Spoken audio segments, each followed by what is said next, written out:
It is. Today's Monday, actually. The 29th. Yeah, today's Monday.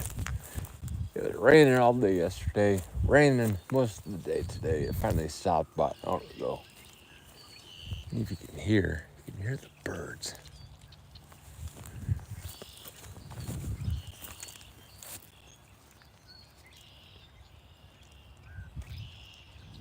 So,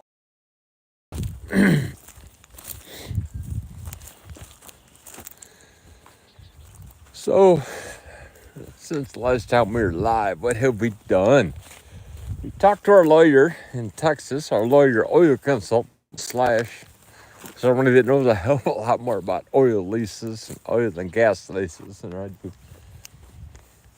We were talking on the phone, and the guy was kind of fun to talk to. Looking at the raspberry plants are starting to sprout, which are nice.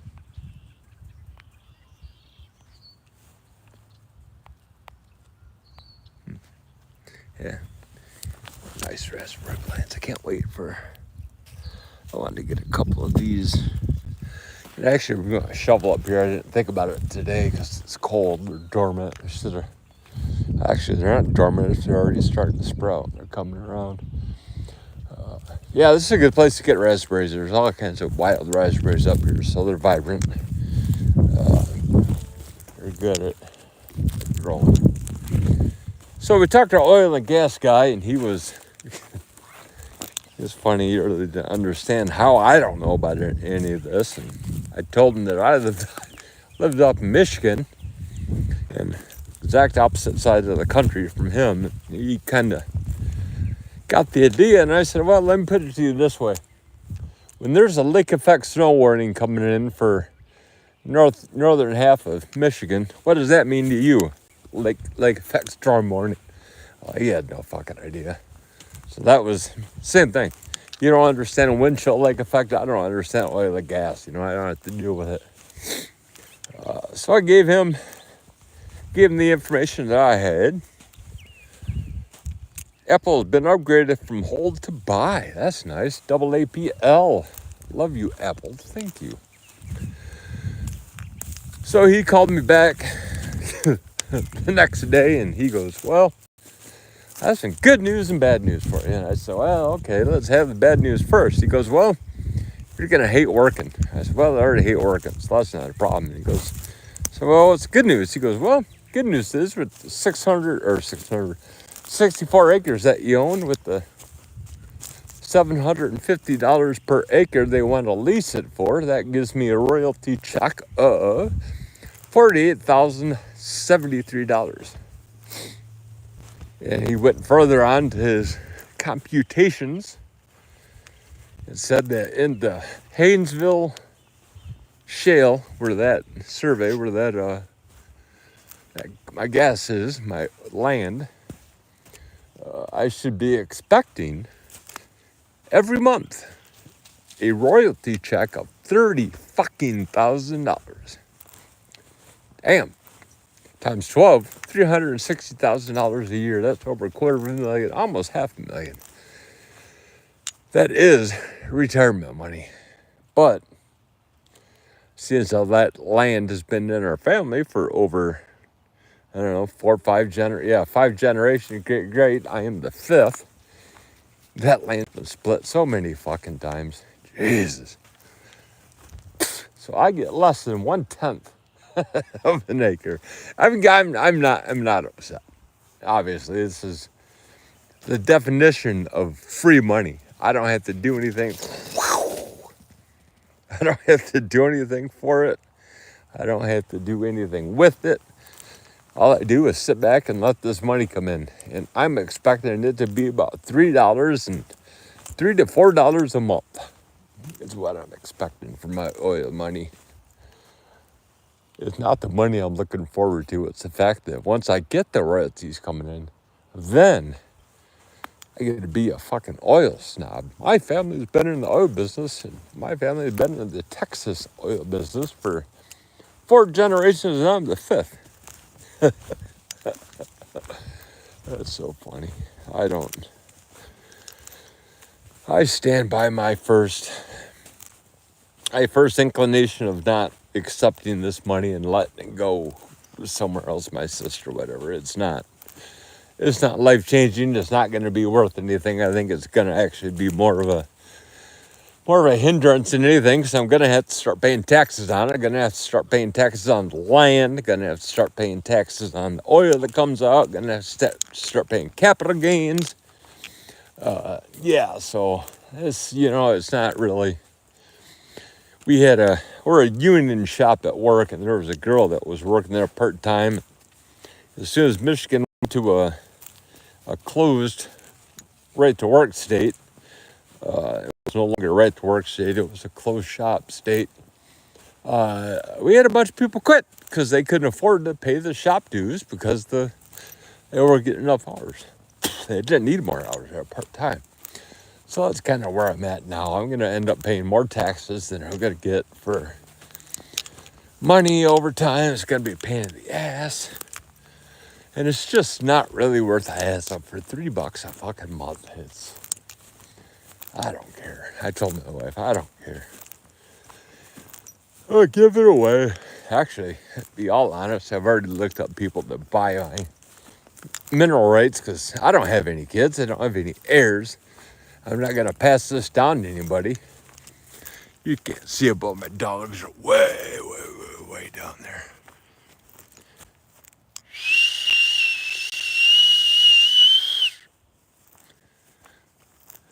Oh, you're fine. I just want you to remember that. Oh, these dogs are funny.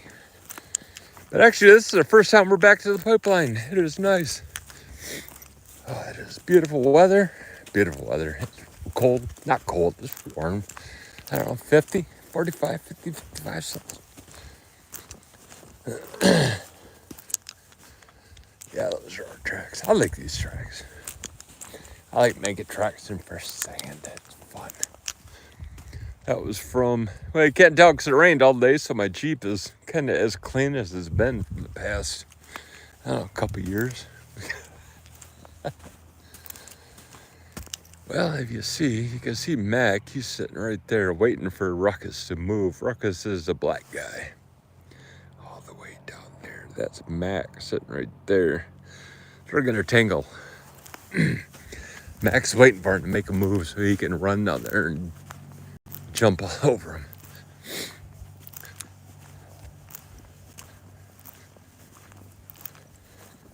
What's up, big boy? Go get him. Where's old Franklin? Oh, where's Franklin? So Franklin's our oldest. If you haven't been following us, Franklin, we got Franklin when he was 4. He was returned to the pound 3 times. We are his 4th owners. We don't own him, we live with him. He is a treat.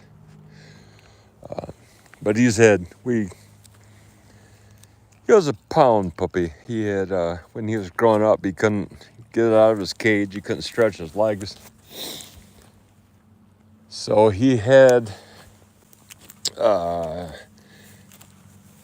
not unformed, but it was misformed hind legs. The patella tendon, dogs have patella tendons or not what they call it, but it was going over to the kneecap. We didn't know that he had problems with his legs. When we got him, he was a hell of a lot skinnier. He was a lot younger too. But he was a runner. He ran with us for about a month, 2 months, and then he kind of started slowing down. All of a sudden one day, didn't know why. About a month later, after him not running anymore, just kind of doing a light trot, we took him into the vet to see what was wrong, and he had tore his patella tendons in both of his legs because his kneecaps were floating around, and that was due to being abnormal, not formed correctly when he was a puppy.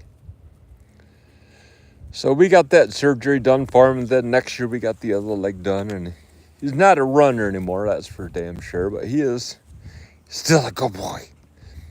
See, there they go. Yeah. So they're gonna run around the Jeep forever. Oh, these guys are so funny. But yeah, so he's not walking very much anymore. It gets wet. He hates the wet and cold just like I do. I've had 4 surgeries on my left knee, 2 on my right. Yeah, so we both hate the cold. Cold and wet. I could deal with. God, I'm looking at my. Jesus. This thing is all rusty to hell. Man, I have to get a new Fairlane. Not a new one, but I got to tighten that up. That looks like shit. Jesus. I'm gonna get a synthetic winch line. Lighter. If it ever snaps, it's not gonna come back and take somebody's eyeball out. Synthetic's real easy. Yeah, this Jeep, bleep it or bleep a Jeep. My hood. So let's go over my gals. Calvin and Hobbes pointing the gun at me, really. 1, 2, 3 dogs. Big, big, your biggest. Just remember, Jesus loves you. Charlie Bravo. Everybody else thinks you're an asshole. This is a kanji, or hiragana, or katakana. This is a word called bakiyaru. Bakiyaru. Bakayaaro. Try Calvin and Hobbes again. So you look that up in a Japanese English dictionary. It's a fucking hoot. It means stupid motherfucker. Slang. I had my girlfriend in Japan used to use that term on me quite a lot. Oh, bakiyaru. I was like, what the hell does that mean? She kept saying, oh, I don't know. I can't explain it. When I found out what it meant, I fucking laughed my ass off so hard. I still do. She was calling me a dumb motherfucker, and I had no idea. But she knew, even back then when I was still a young kid, she knew that I was just as dumb as they come. Jeez. Yeah, we got all this decals. Those are my off-road permits. This is actually the best thing I ever put on my Jeep. Smile, you're on camera. It's funnier than hell because you can see people that are tailgating you. As soon as they read that, they start backing the fuck off, which is really nice. Built, not bought. I bought the base Jeep, but I built it all the way from there. See, we got to get rid of that rust. I want a piece of something to go down there. I'm going to have to take out the back bumper. I'm going to have to sand all that down and prime it, spray paint it, prime it so it'll quit rusting.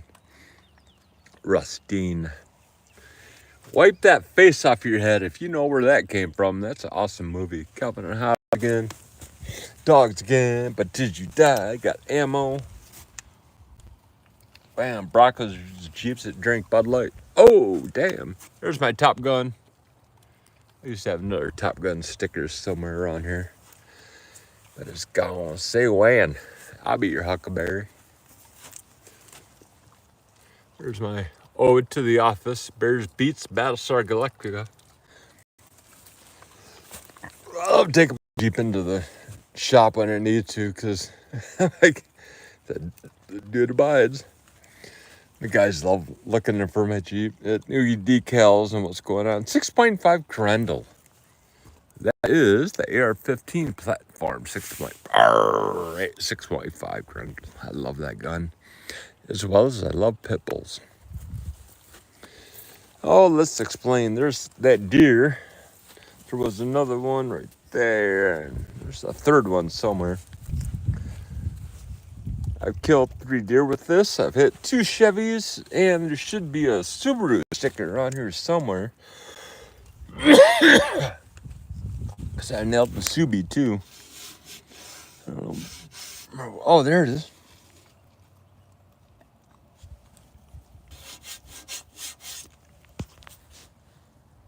Subi, because I nailed the Subaru. I'm telling you, I love it. This Jeep is almost so Chinese. Chinese bumper. Badlands to Chinese. I got Chinese tires, Chinese wheels. So many Chinese parts and doormen sitting in there. It's probably a Chinese Jeep. I'm telling you, people said this Jeep is going to be, or not this Jeep, this bumper was a cheap bumper. They're like, oh my God, it's a Chinese bumper. It's less than $100. I'm telling you, that bumper was $115, I think, if I remember right. It is Chinese. It has hit 3 deer. And the only problem I have had is that right there. This got bent in just a little bit. Other than that, I'm telling you, this Chinese, fucking love it. Man. Yeah, and these my Chinese tires. I love my Chinese tires. Oh, Liao, Lion Sport, all terrains. All right, 34s. These are 34 by 17s, 12 and a half. Yeah. But the next thing is we're going to take off our inner fender flares probably next week and put some new shocks in there. We got to get some new shocks this time. Our old shocks are done. I got a new drag link in the garage that I got to put on too. New tie rod ends.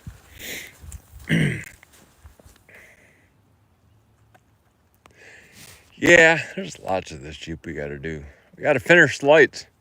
For some reason our lights aren't working. We do have the, I don't know why.